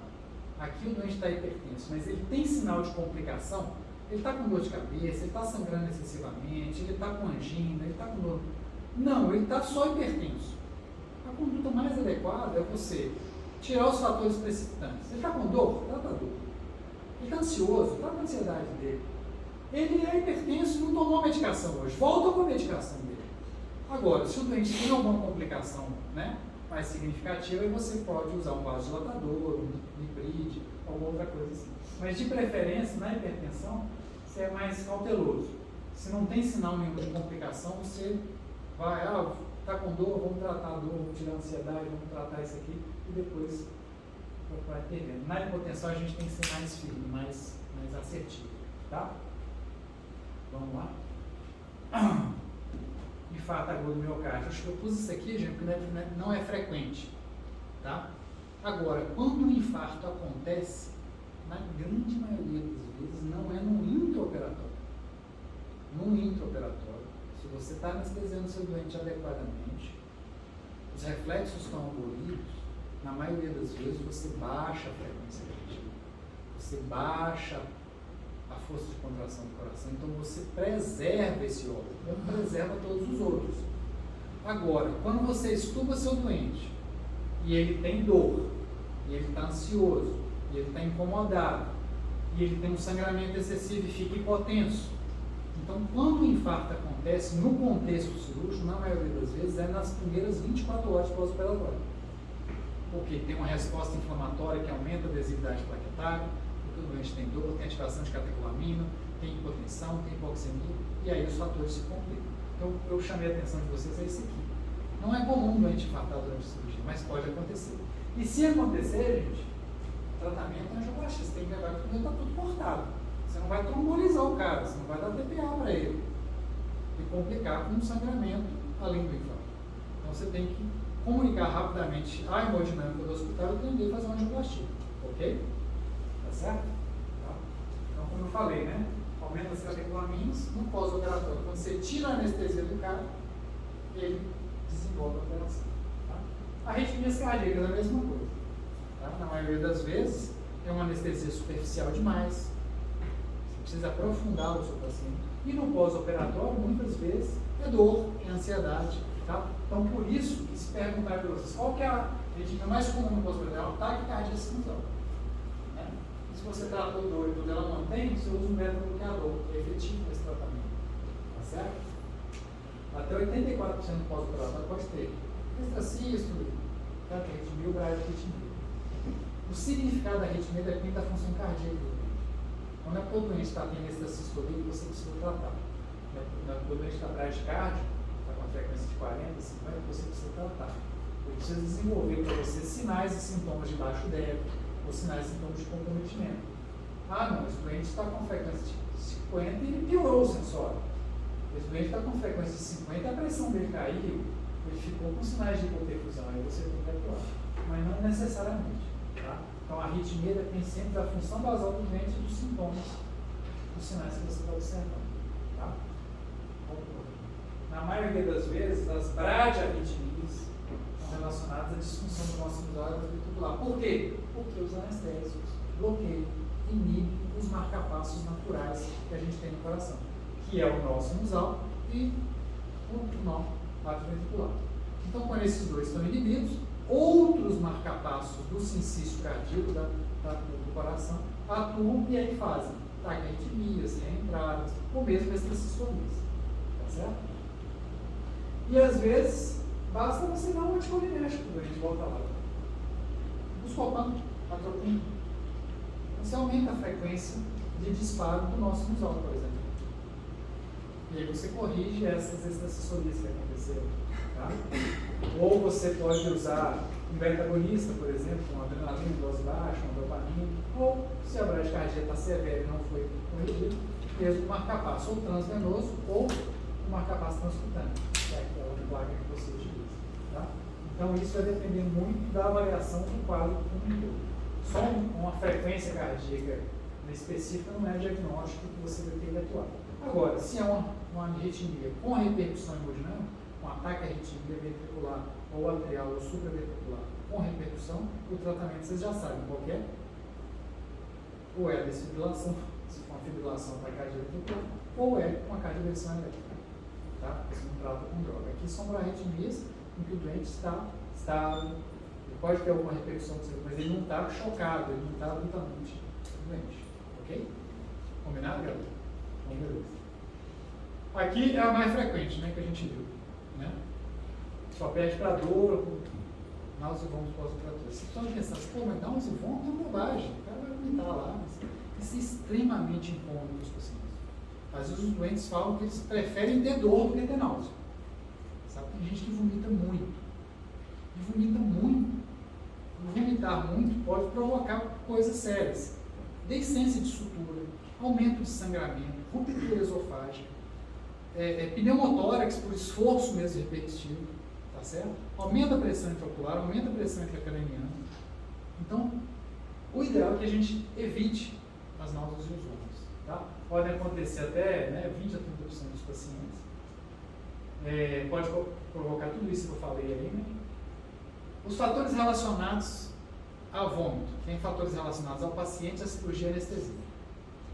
Paciente, sexo feminino, não fumante. Então, a única coisa boa de fumar é que você vomita menos, talvez. Mas você não vai dar algo para você. Mas o não fumante vomita mais do que o fumante. Tá? Pacientes obesos e que tenham história anterior. Então, se aquela paciente falou, doutor, eu fiz uma cirurgia de mama, vomitei até a alma. Ô doutor, eu fiz uma viagem de carro, toda vez que eu vomito eu tenho aquela alteração de cinetose e eu tenho vômito. Entendeu? E essa doente você tem que ficar de olho, porque ela vai ter uma distância muito grande de vomitar no pós-operatório. E doentes, como eu falei, que já estão previamente com o estômago cheio, né? Quando você estuda, existem pacientes. Relacionados à cirurgia. Cirurgias videolaparoscópicas, CVLs, videolaparoscopias ginecológicas. Cirurgias de estrabismo, extremamente emetizante. Então, quando você vai corrigir um estrabismo de uma criança, se você não prevenir, você vai vomitar muito no pós-operatório. Cirurgia de ouvido médio, interfere com questão de náusea, vômito e equilíbrio. Então, cirurgia de ouvido médio, estrabismo e videolaparoscopia. E relacionados à sua técnica. Se você faz altas doses de opioides, se você usa óxido nitroso, que é um gás anestésico chamado gás Lavin, que a gente não usa mais muito, mas ainda em algumas clínicas se usa, ele é extremamente emetizante. Uso prolongado de qualquer inalatório, anestesia prolongada, e se você não hidrata adequadamente, o doente desidratado, ele funciona mais, e aí vira um ciclo vicioso. Ele já está desidratado, ele vomita e desidrata mais, e piora o vômito. Tá? O ideal é a profilaxia, né? A gente já começa no intraoperatório usando uma combinação de drogas, o tirofenonas, que é o droperidol, ou mesmo corticosteroides como a dexametasona, ou mesmo o bloqueador de 5-HT3 no intraoperatório. E se aquilo continua no pós-operatório, você vai combinar outras drogas.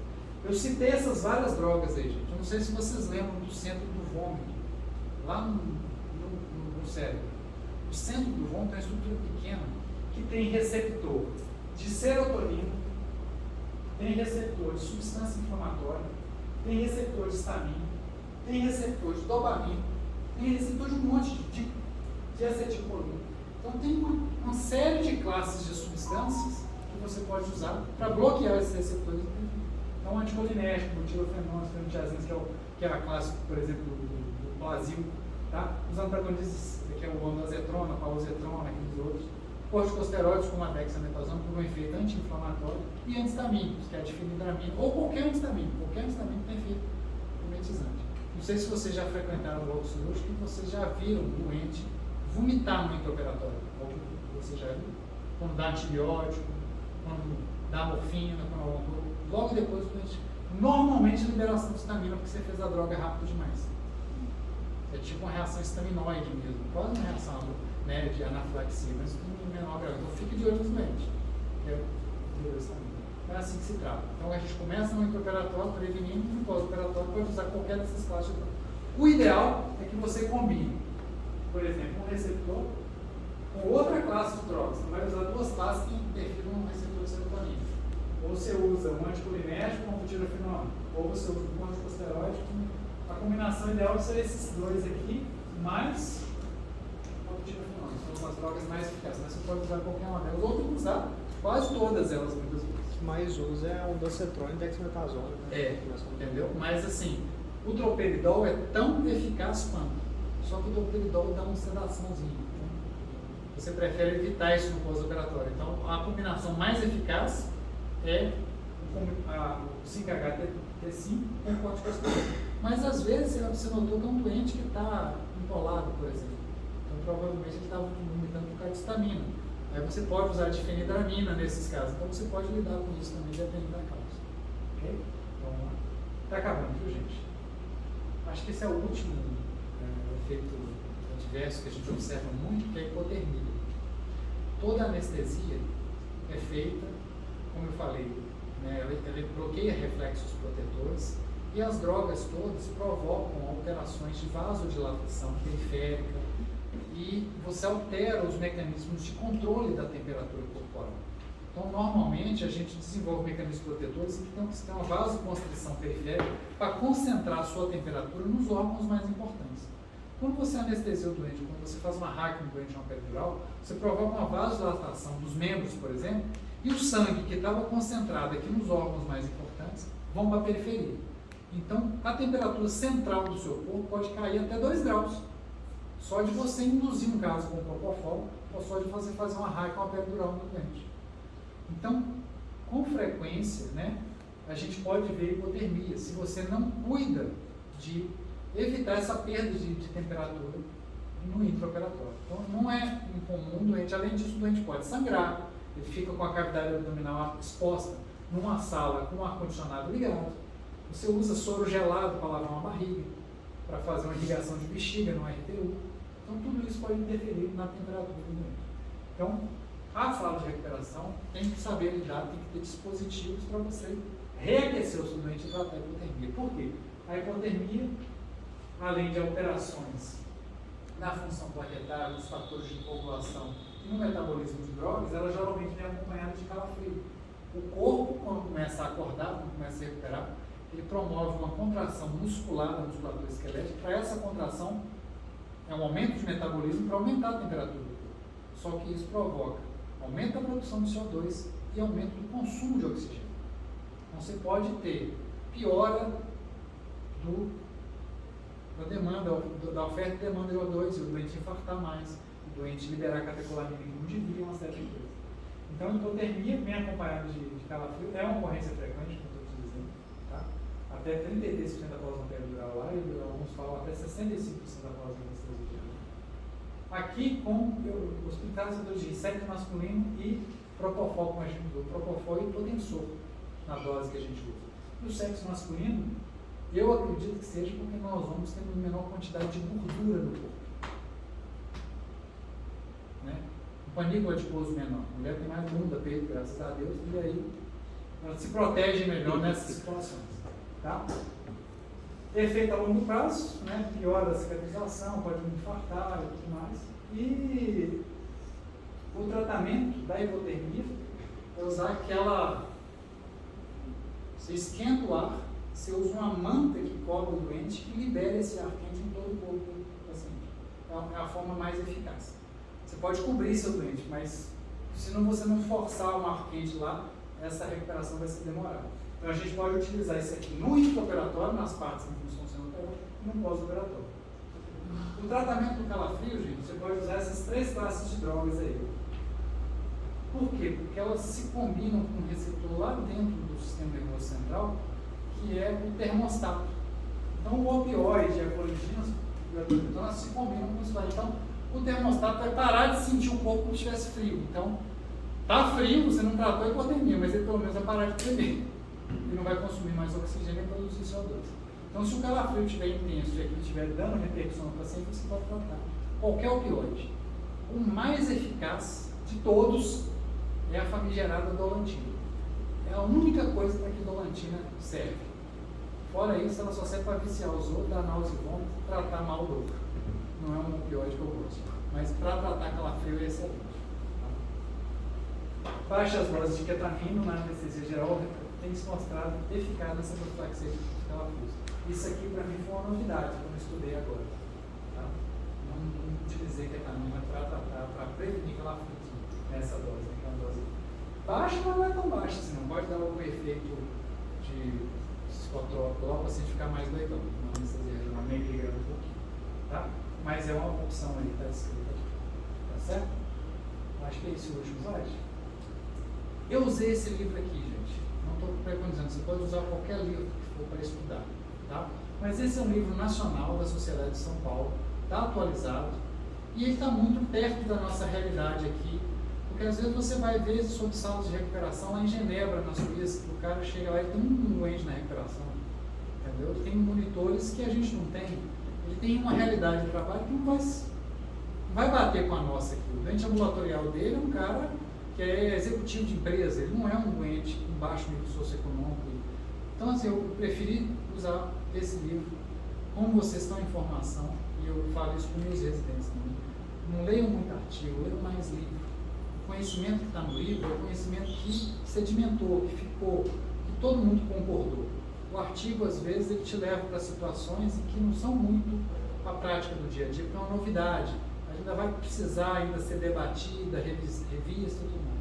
Então, né, quanto menos experiência a gente tem, mais a gente tem que ficar mais perto daquelas práticas que já estão consagradas. Isso é uma opinião particular minha. Tá certo? E é só isso aí. Obrigado, essa aqui é minha família, meu menino, minha esposa, tá? E aí estou à disposição de vocês aí para algum esclarecimento e reforçar que lá nos pós-operatórios, aqui nas clínicas, eu vou voltar a situação, podendo receber vocês, vai ser um prazer, se vocês tiverem interesse. Eu estou à disposição para perguntas. Quanto tempo eu gastei? Foi... Acho que eu me excedi um pouquinho. 1h30. Eu me excedi um pouquinho, vocês me desculpem. Pode perguntar e ficar à vontade. Tá? isso, pessoal? Se for levar alguma coisa da aula, gente, leva aquele negócio do sistema nervoso autônomo. Tenho isso na cabeça, mesmo que não vai ser anestesista. Você vai ser cirurgião, vai ter uma clínica afim, alguma coisa, mas tem isso na cabeça, assim, a importância disso, o que é importante a gente estar perto do doente, a gente estar do lado do doente, até a gente ter condição de ficar longe dele, né, quando ele já puder fazer isso, ele puder se proteger sozinho. Isso é muito importante, essa é a coisa mais importante que eu acho que eu falei aqui. Uma dúvida que eu fiquei, doutor André, como que a gente André, usa... doutor quem faz doutorado? Como que a gente usa aquela escala De Aldrich? Isso, de Aldrich, nesses pacientes que tem situações que um dos pontos ali não existe. Aí você vai considerar a condição basal dele. Vamos supor que ele seja um doente paraplégico. Ele nunca vai mexer os 4 membros. Ele só vai mexer 2. Mas quando ele voltar a mexer os 2 que ele já mexia, ele teve a nota máxima. Aí você já tem condição de liberar. Entendeu? Às vezes, avaliar o estado de consciência. Às vezes é um doente que teve uma sequela de AVC e ele não tem uma interação verbal. Então você não vai conseguir conversar com ele, mas ele voltou ao estado basal dele. O estado vegetativo basal. Então aí ele já está em condição de liberar. Então ele atinge 10 pontos ou ele atinge a pontuação máxima que ele já é o basal dele. Entendeu? É assim que você utiliza ele. Tá certo? Ok? Essa é a escala é muito importante também. Se levar alguma coisa, levem ela, que é o momento em que você se afasta do doente. Ele sai da sala de recuperação de dentro do bloco e vai para a enfermaria, ou ele está se preparando para ir para casa, no caso de uma cirurgia ambulatorial. Esse é o momento mais importante, o momento mais crítico, vamos dizer assim. Tá certo? Mais uma questão, pessoal? Eu fiquei pensando em como é essa recuperação em hospital dia, por exemplo, porque tem várias coisas que podem acontecer ali no pós-imediato e aí vai ter uma sala de hemodinâmica, né, para poder reverter. Como isso é feito? Os hospitais têm vários níveis de complexidade. Existe uma legislação específica estabelecendo o que cada um precisa para funcionar como um. Então vamos supor que você é um dermatologista e que você faça procedimentos lá com anestesia local. Ao montar o seu consultório, existe uma legislação que fala assim, olha, se você vai fazer procedimentos com anestesia local até tal dose, você pode fazer no seu consultório. Beleza? A partir de determinada dose, você tem que ter a presença de um anestesista. A partir de determinada complexidade do procedimento, tem que ser uma clínica. Ah, mas é um procedimento ambulatorial. Beleza. Mas essa clínica tem que ser vinculada a uma instituição, geralmente um hospital quaternário, que tenha possibilidade de dar isso. Então, se a situação complicar lá, que pode acontecer, o doente tem uma morte súbita lá, não tem nada a ver, inclusive, com o procedimento que está fazendo. Mas o doente está lá. Então, você vai transferir ele para a instituição ao qual você é vinculado. Então, eu tenho uma clínica de endoscopia.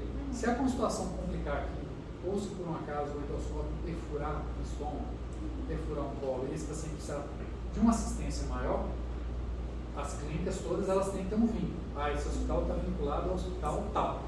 Esse hospital, o ponto de referência do hospital tal.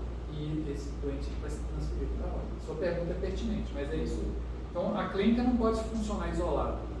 Para ela funcionar dentro das regras, ela tem que ter essa vinculação a instituições de maior complexidade. É porque eu tinha pensado nisso, mas aí até que eu não sabia que tinha que ser vinculado, né? Eu pensei até que vai procurar a vaga em qual hospital que tem, assim, já. Não, pois é, entendeu? Mas normalmente assim, clínicas de cirurgia plástica tem que estar vinculado no hospital. Clínicas de endoscopia tem que estar vinculado no hospital. O que diz a legislação é isso. Se isso acontece na prática, o Brasil, né, é um negócio muito complicado. Mas teoricamente tem toda uma legislação que estabelece. Até que ponto você pode ir naquele nível, né? E mesmo chegando dentro daquele limite que você estabeleceu. Se a situação complicar, tem que ter uma instituição de referência. Não sei se vocês sabiam, mas até a dose do anestésico local, a partir de determinada dose, você tem que ter obrigatoriamente a presença de um anestesista, mesmo que seja um consultório. Não sabia. Eu lembro que quando eu era acadêmico, eu fiz um estágio lá no Brasilão de sutura. E hoje, como anestesista, eu falei, gente, eu usava anestésico local demais. Às vezes para fazer uma sutura grande. E ultrapassava a dose. Que né? Lá eu estava dentro no hospital, mas eu não tinha uma presença de um colega, eu nem sabia da dose tóxica, assim, sabia da dose tóxica. Eu não sabia a partir de qual limite eu podia fazer isso ou aquilo, mas teoricamente tem sim. Até consultório de dentista, essas coisas assim, tem toda uma regulamentação e a gente tem que tomar cuidado. Né? E isso, por exemplo, para quem for anestesista, vai ser cobrado. Por exemplo, o cara que vai te colocar para trabalhar com ele numa clínica vai querer que você estabeleça esse critério. Porque essa clínica vai ser certificada pelos órgãos de certificação ONU e tudo mais, e isso tem que estar muito bem estabelecido. Né? Os equipamentos, a recuperação, qual tipo de procedimento você vai fazer, qual paciente se adapta àquele ambiente. Porque tem pacientes que o procedimento é simples, mas que a patologia dele não permite que seja um procedimento ambulatorial. Então você vai ter que selecionar isso. Vou fazer endoscopia, mas o cara tem insuficiência renal, pode? Vai fazer diálise, pode ou não pode? O doente tem CC grave, ele é transplante hepático, ele pode fazer um regime ambulatorial? Pode. E é o profissional anestesista do grupo que vai definir, selecionar esse paciente até onde ele pode ir. Ok? Tudo certo? Tudo certo, galera? Vocês entenderam tudo ou está tudo bem?